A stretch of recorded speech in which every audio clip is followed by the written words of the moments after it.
Good morning, everyone. Well, we're day 2 of our 5-day weekend, I guess, because the 4th of July is on a Tuesday. They're not going to most people don't make people work the day before a holiday, especially Independence Day. And as I'm driving around with my son, he hears this every time I'm driving. What are all these people doing out here? Why don't they have a job? The streets are packed during the middle of the day. Traffic during the middle of the day. They should be at work, but they're not. Our government is lying about those numbers as well. And it doesn't matter which side you're on. Both sides lie about the numbers. Because they got the little formula that nobody wants to change. Okay, this is, as I'm recording this, July 1. There are many predicting 7/26 is the start of the 9th of Av, which is Tish B'Av, which is it's a couple of days of fasting. It is a bad time. You don't wish people a happy 9th of Av. For one thing, that's the day, they've calculated it, it's the day where both temples were destroyed. Solomon Temple in 423, something like that, and the Herod Temple in 70 AD, both destroyed on the 9th of Av. Not a good day. There's been people going back through time and finding all these major disasters, things that went wrong, all on the 9th of Av. A good one for that is Dr. Barry. He's really good with timelines. He's not good at predicting the return of God, but he's good at timelines.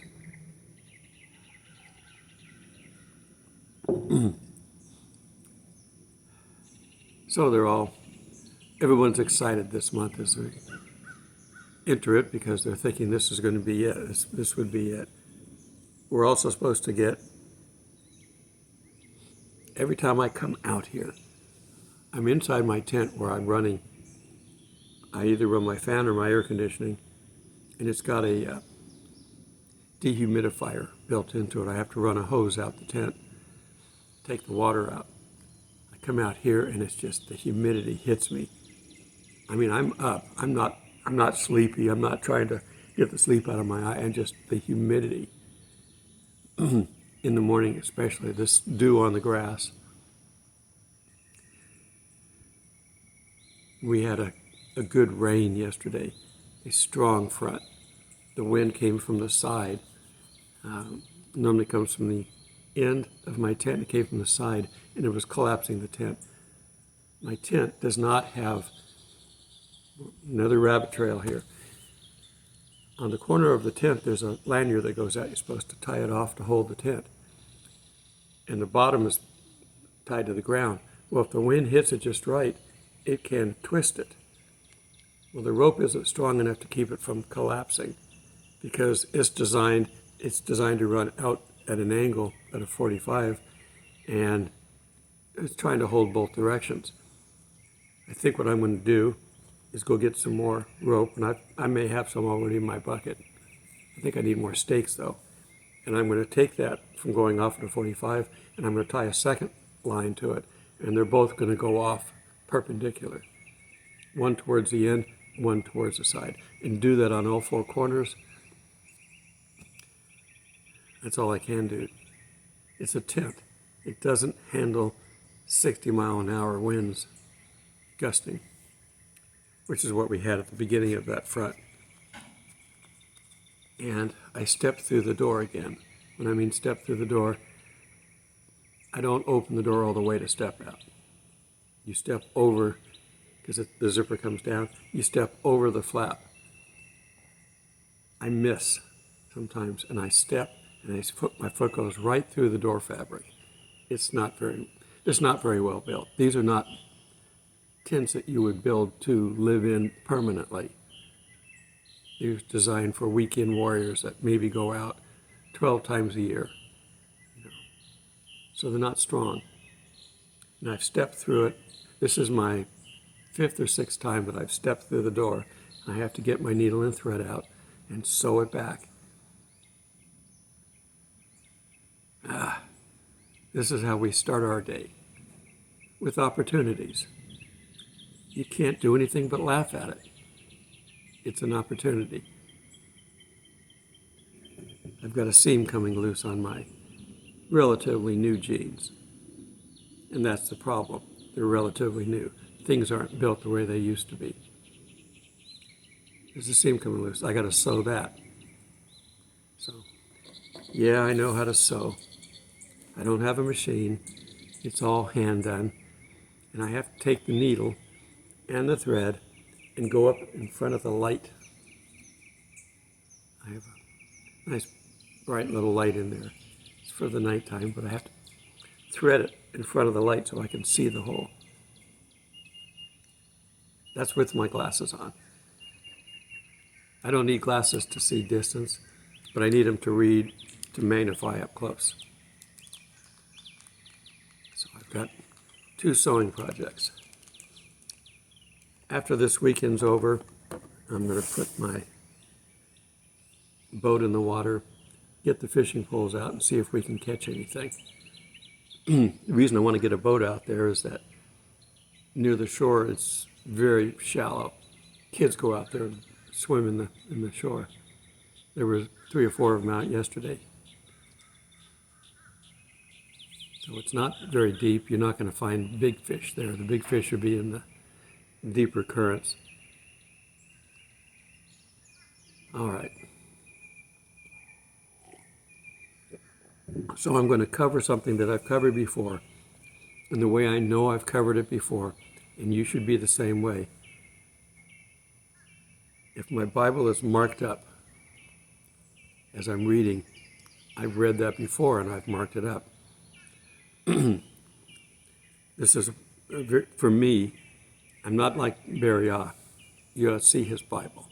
He's got like 3 shades of highlighters in there, black markers, pens. I just use a ballpoint pen and I just line across what I want. I put a bracket around the coat, the wording that I want to highlight, focus on. If my memory was any good, I'd remember all this stuff. There's starting to get more people in here. The closer we get to the 4th, this place will probably be packed. If it wasn't for the storm yesterday, some people would have come in yesterday.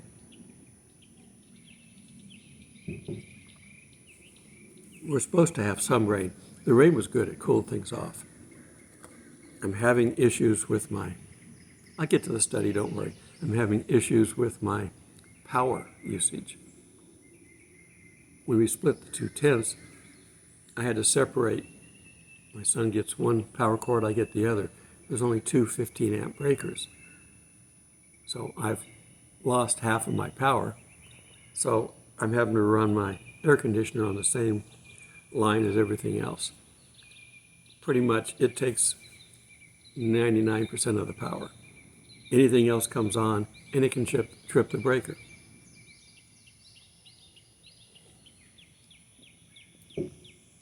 And the storm yesterday wasn't helping. It even tripped the main park breaker for a little while. So we had no power. When the power's gone, I'm isolated. Don't have any internet. I have a refrigerator who's on coast. I can pull out my battery if I need to. If it's longer than a few minutes, I'll pull out my battery. But it only runs the refrigerator for 3 days.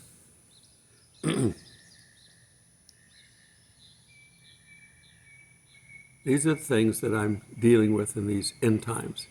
Trying to not throw money away, but keep surviving. This is what we all have to do.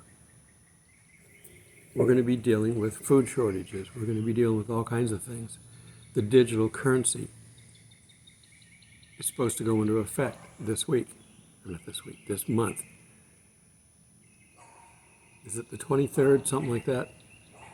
I forget. It's not in the beginning, but it's going into effect. Other countries are adopting it. They're all going to it.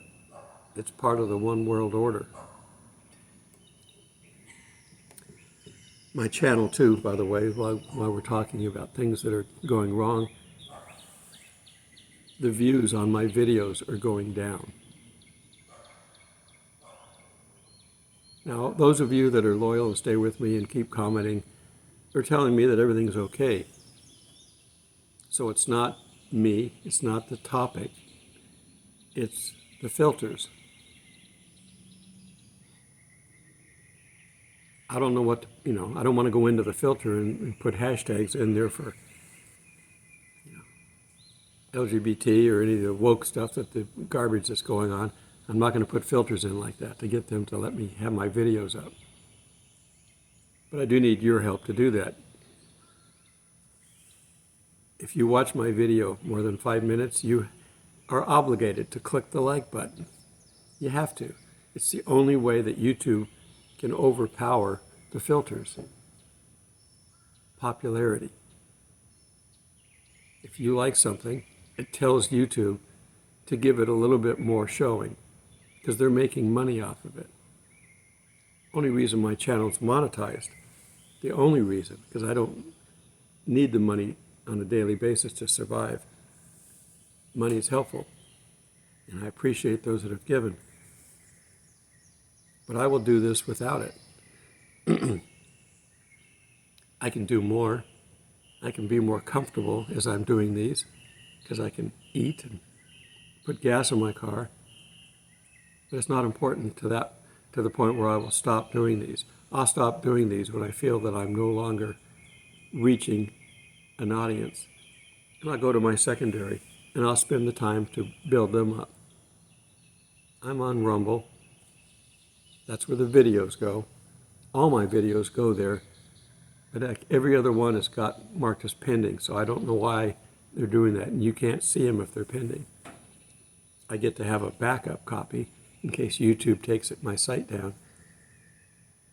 But I put my videos on Rumble, so if you want to see them, they're duplicate of what's on YouTube. But if YouTube goes down, that's where you'll find me. I'm on Telegram as well, but Telegram only allows you to do shorts, like 2-minute videos, 2-3 minutes. I forget the maximum size, but that's all you can do there. You can put a lot of text, and people like Amar Safati that sometimes gets controversial with other social media, he'll be over there on Telegram. You'll find his stuff there. Now the big guys, the Greg Glories, the Jack Hibbs, they're on their own platform. Glenn Beck is where I recommend you to go for news. He's on his own platform that they can't shut down. I'm assuming it's a foreign country, but they will shut the whole world down eventually. But before they do that, we can hang on a little longer. I have a personal viewing limit. If I don't reach that viewing limit, I will no longer post daily on YouTube. I may pick one and post there occasionally, but everything will go to Rumble. And the Rumble app on the phone won't allow me to upload. I have to upload using the web-based uploader. The app won't allow me to upload. It's just silly the way these things work. But you find a way around it, and you keep working. So pray for me in the daily things that I have to deal with. You've got problems too, I know.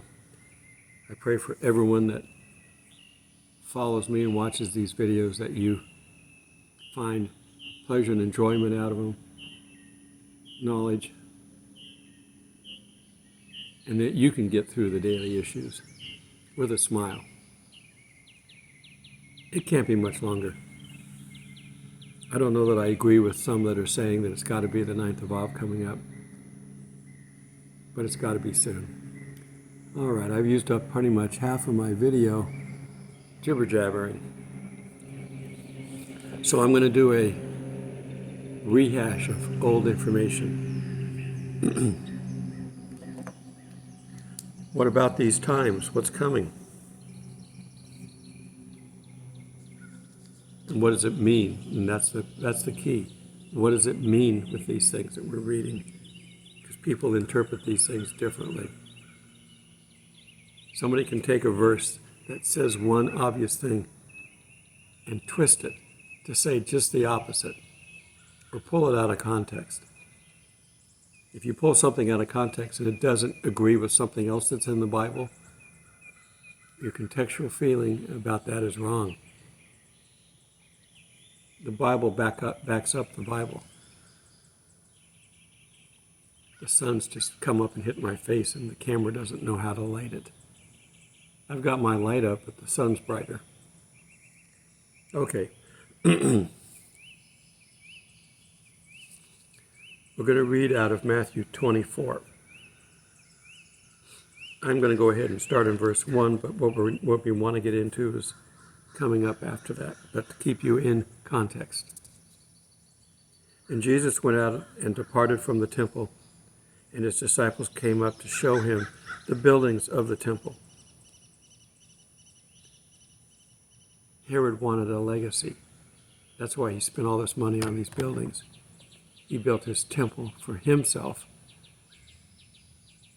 on Masada. And that's where he stayed when he didn't stay in Jerusalem. A very wealthy person who was leading the Jews for the Romans.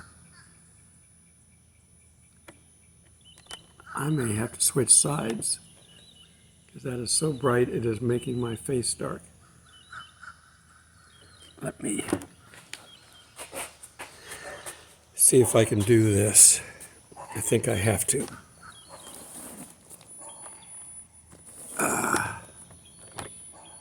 Yeah, that's better. It's overkill, but it's better.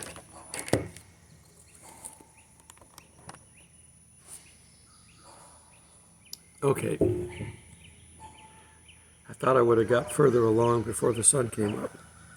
Didn't estimate correctly. Okay. So Jesus talks to them about the temple. Do you not see all these things? Assuredly, I say to you. If it says, assuredly, I say to you, pay attention. Not one stone will be left upon another, and that shall not be thrown down. It will be torn down to the foundation. Now, as he sat on the Mount of Olives, which was his custom as well, the disciples came to him privately, saying, tell us, when will these things be, and what will be the sign of your coming and the end of the age? Well, he just talked about destroying the temple, and he didn't want to give them that directly because that was too soon.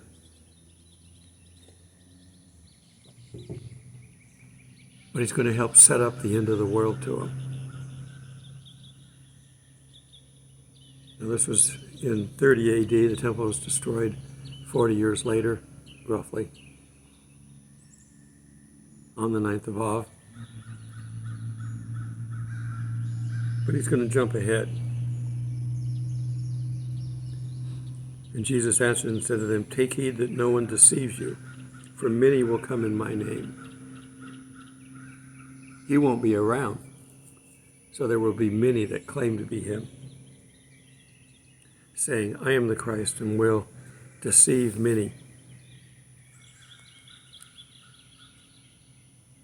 We've had a lot of people claim to be Christ over the past couple of thousand years.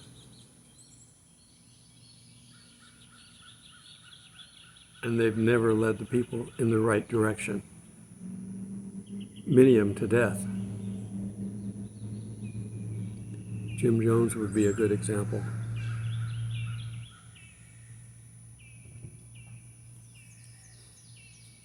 in verse 6, and you will hear of wars and rumors of wars.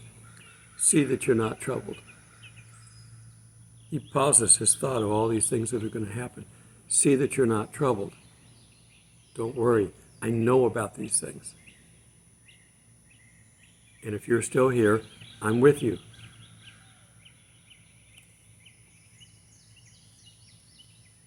For all these things must come to pass, but the end is not yet.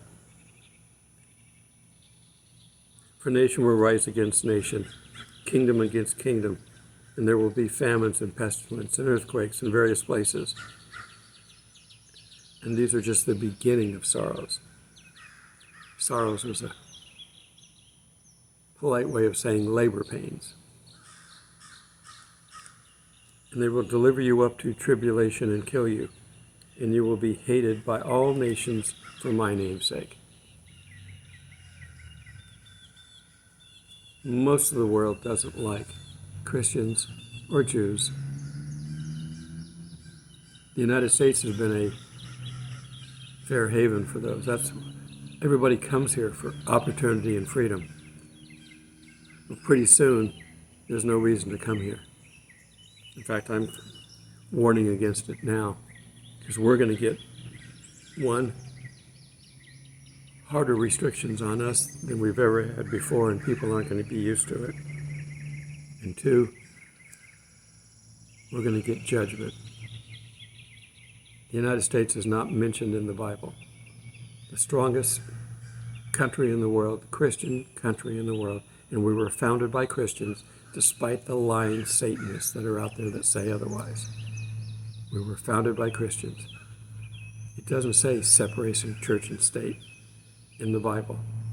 They use that line all the time. It doesn't say that. It says you shall make no law for or against religion. It's taboo. Instead, they ban Christianity and allow Satan groups to gather. If that isn't the devil working in this country, I don't know what is. Okay. They will hate one another. Then many false prophets will rise up and deceive many. And because lawlessness will abound, the love of many will grow cold. But he who endures to the end will be saved. And this gospel of the kingdom will be preached in all the world as a witness to the nations, and then the end will come. Our modern technology is a two-edged sword. It can track us, it can block us, it can be a hindrance, but it can also carry the word of God to the world. So we're at a stage where we can literally talk to anybody in the world. I have subscribers on here. You talk to me all the time. From Australia, from the UK, different places around the world, even across the country. That's what we can do today. And the only hindrance is the devil taking over social media. Okay, so therefore, in 15, when you see the abomination of desolation. Now, what does that mean? This is the English version, but I'll give you the English definition. Abomination, a thing that causes disgust. It absolutely makes you just sick to your stomach. Disgust. That's abomination. Abomination that causes desolation. A state of complete emptiness or destruction. Something that totally disgusts you and makes you just, it provides nothing, it just is a distraction. And that's going to happen. Spoken of by Daniel the prophet standing in the holy place. So this is a person standing in the holy place. Daniel talks about it in Daniel 11:31. Let's quickly turn over there.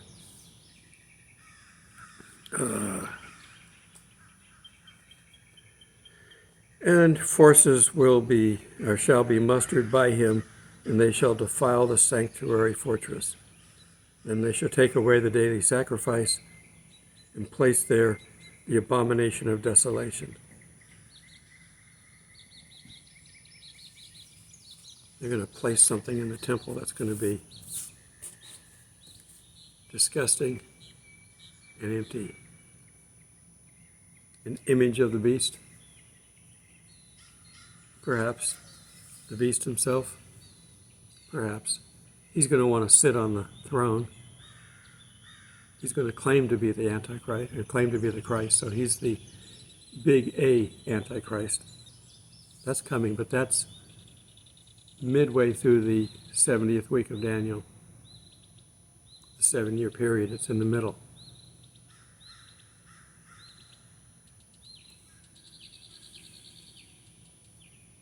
So let's continue reading on.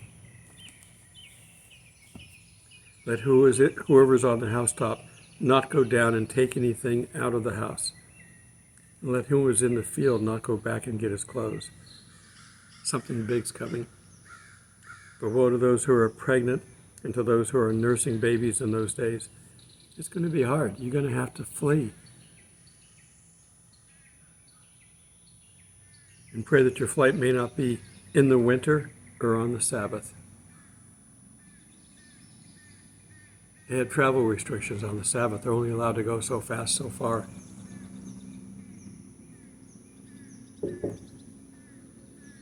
He's talking to the Jews, remember. Jesus is not talking to Gentiles. These are all Jews that are gathered around him. All his apostles, his disciples in Jerusalem. There's no Gentiles in there. That's later on with Paul. But Jesus is talking to the Jews about their Jewish calendar and what's coming. And unless those, we're going to start off in 22, and unless those days were shortened, no flesh would be saved. But for the elect's sake, those days will be shortened. Those that believe in a post-trib rapture believe that's a sign that that's what's happening. No, don't pull out of context. There will be Christians born again during the tribulation. That's the only reason to continue on. God could just simply wipe out the earth, which is what he's going to do. If that was his intention, to wipe out mankind again, he could just simply do that, but he's not. This is to give the holdouts one last chance. We have the rapture in the beginning, so the majority of the Christians will be out of here. These will be new Christians. Some that maybe were sitting on the fence and wouldn't quite commit. Some that have never heard the gospel before hear it and accept. Because the signs of the times will be so bad, people will be turning to God.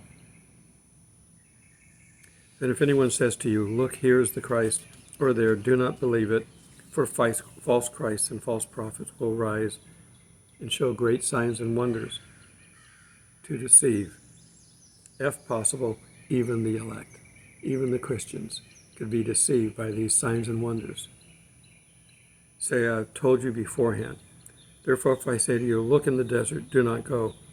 Or look in the inner rooms, do not go. If they say to you, do not believe it. For as the lightning comes from the east and flashes to the west, so will the coming of the Son of Man be. It's instant. If you have to set up for it, if you have to know something, he's out there and go to him, that's not it. You will have no doubt when he comes back. For wherever the carcass is, there the eagles will be gathered. Okay. Still Jesus talking, reading. He narrates the book of Revelation to John. So he already knows all this stuff. Of course he does, he's God. In verse 29, immediately after the tribulation. Immediately after the tribulation. Gives you a timeline of where these things are. You got to put all these pieces together, but this gives you a timeline of those days. The sun will be darkened, the moon will not give its light, the stars will fall from the heaven, and the powers of the heaven will be shaken. Go read Revelation 6:6. We have the sixth seal. We've already had 5 seals. This is the 6th seal. There's 7 total. I looked, and when he opened the sixth seal, and behold, there was a great earthquake, and the sun became black as sackcloth of hair, and the moon became like blood, and the stars of heaven fell to the earth, as a fig tree drops late figs when it is shaken by a mighty wind. That's what he's talking about. He's giving you the future. Revelation 6:6 is the sixth seal at the end of the tribulation. I say this over and over again. Revelation is a series of vignettes, little videos that John got. It goes from beginning to end with the seals. That's a complete vision. You don't start then with the trumpets in a linear format. That doesn't match. The trumpets are happening at the same relative time during the tribulation. And since this is the sixth seal, at the end of the tribulation, Jesus is coming back after all these things. This isn't stuff that's just happening. They taught, the old teachers used to teach Revelation as linear, standard linear Greek, the way Paul writes, even the way Jesus is writing. Linear, you go from one point to the next, one after the other. Prophecy is different. They look into the future, they see a vision, they write it down. Then they see another vision and they write it down. They're not connected. They overlap.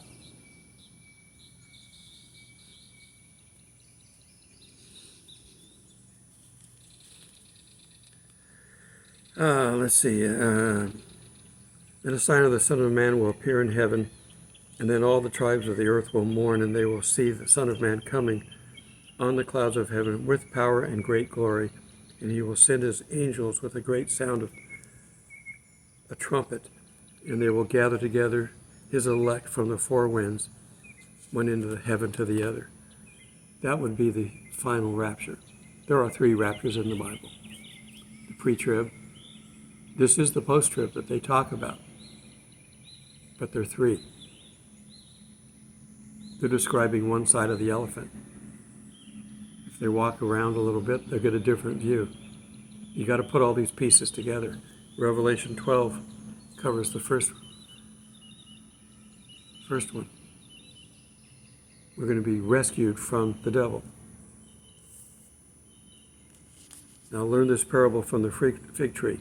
When its branches already become tender and puts forth leaves, you know that summer is near. So you also, when you see these things, know that it is near at the doors. Assuredly I say to you, this generation will by no means pass away until these things take place. Heaven and earth will pass away, but my words will no means pass away.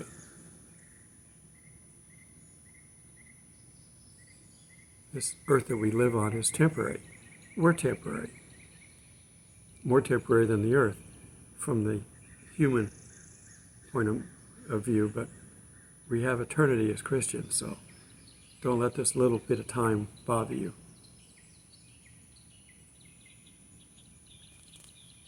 Now here's another controversial verse. But of that day and hour no one knows, but even the angels of heaven and my Father only. But as that day, days of Noah, so also will the coming of the Son of Man be. He's talking to Jews about his second coming. He was just talking about his second coming after the tribulation, coming in the skies with trumpets and angels and everybody. And now but of that day no one knows the hour. This is not the rapture. When people say we're not going to know the day of the rapture, they're not pulling that out of any biblical verse. Granted, we don't know, but it's not because it says of that day no one will know. This verse only applies to the second coming, only applies. And technically, Jesus doesn't come to the earth for the rapture. He stops in the clouds and pulls us up there. He doesn't set foot on the earth. So the second coming is the only time he comes back to the earth. And for that day, we don't know. And we're going to go get our promised mansion. Poor choice of words, but he's gone to prepare a place. Well, that's when we get it.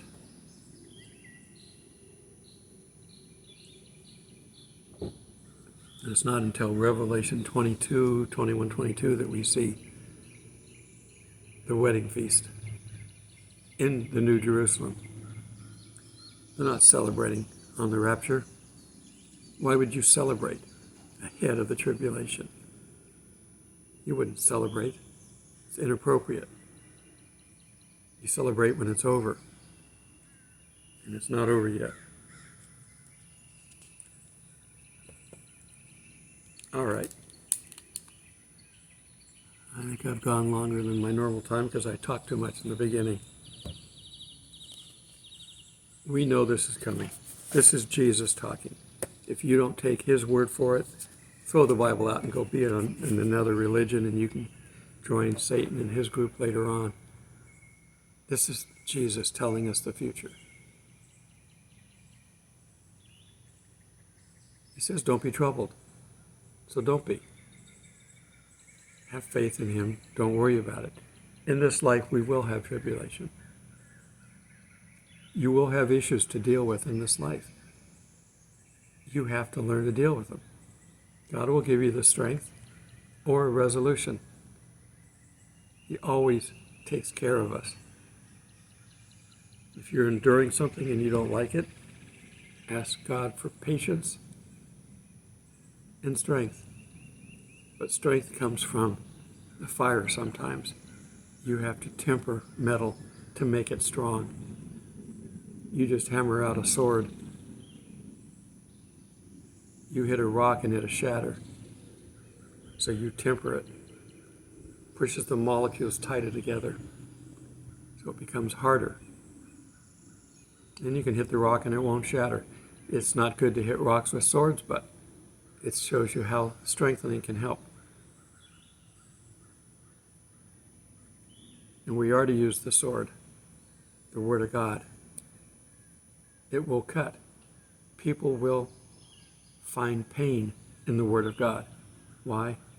Because they're living their life without God. And it will point that out, and they will be very aware of it. And they don't want to give up their life.